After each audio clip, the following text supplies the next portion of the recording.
Hi, this is Matt from tracyandmatt.co.uk and for unboxings.com. Here in this plain white box I have the HP iPAQ voice messenger. I must point out that it is pre-release hardware and obviously pre-release packaging, so it is sort of kind of plain white. But we'll have a quick look anyway, and hopefully you'll get the idea. We have the handset itself, sitting just on top. It is kind of candy bar style. Looks a little bit blackberryish, but we'll look at that in a bit more detail in just a second. We have a standard USB to micro USB sync and charge cable. We also have a charger, which is a USB style charger, so you can use, or you are in fact forced to use this sync charge cable as a charger.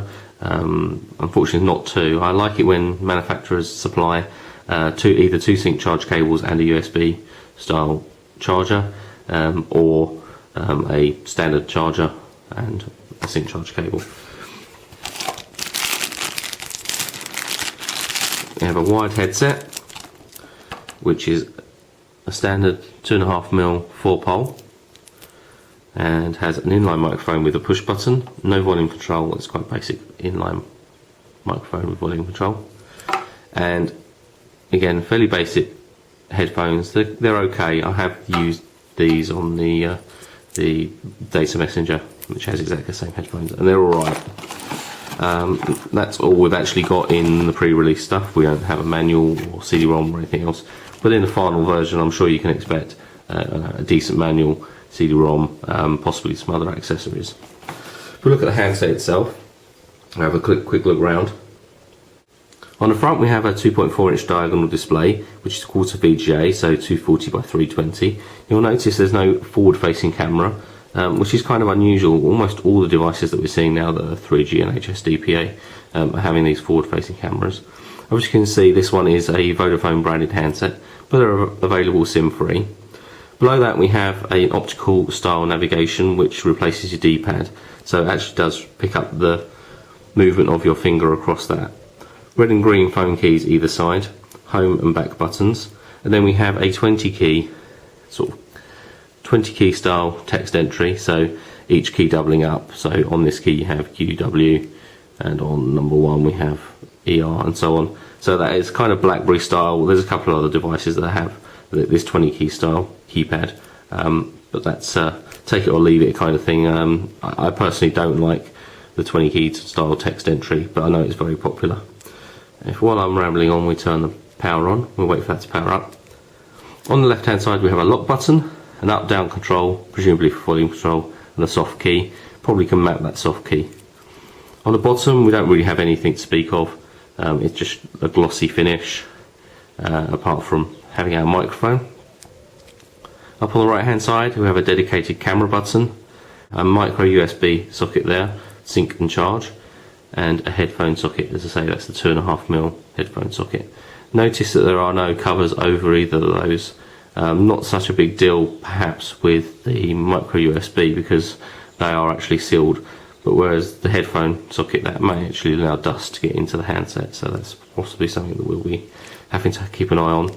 On the top there is a switch, which is a lock switch, and I believe that also works as a mute, so you can turn that on and off. That actually does turn on and off the mute, so it does actually affect the profiles. And you'll notice the area under here is actually all touch sensitive. These aren't physical buttons, whereas the home keys and the phone keys are. The soft key area at the bottom is actually touch sensitive, and it's something to be aware of. It is actually a little bit sensitive, as you'd expect, but it is a little bit fussy. Navigation, as I say, is through this optical sensor here, so we can scroll through the home screen. If we go into start menu, you can see it a bit more there.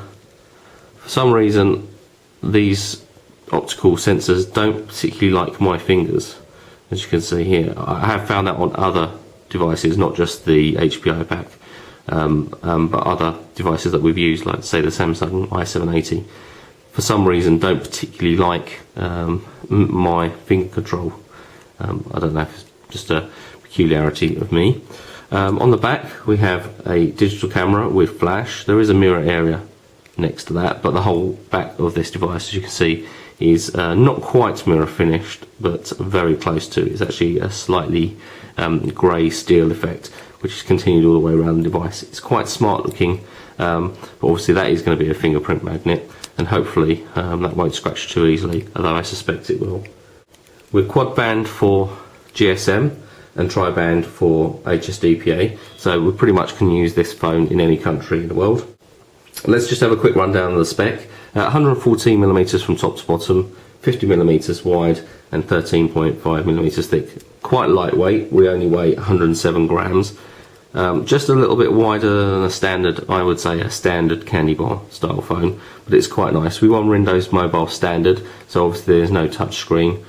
We've got a 528MHz processor coupled with 256MB of ROM and 128MB of RAM, so that's quite a decent spec. Would expect that to run quite well. 2.4-inch diagonal display, as I mentioned already, is quarter VGA. And if we pop off the back cover, like so, and pop out the battery. Now, SIM card goes in just under here, and popping the battery back in.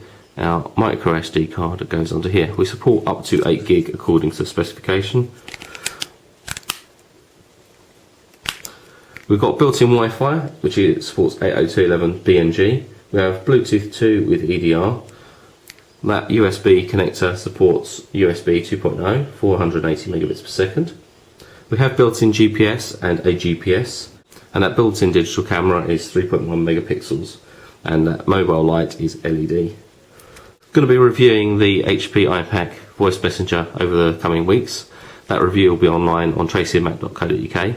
But if you like our unboxing videos, please check out our new website, unboxings.com.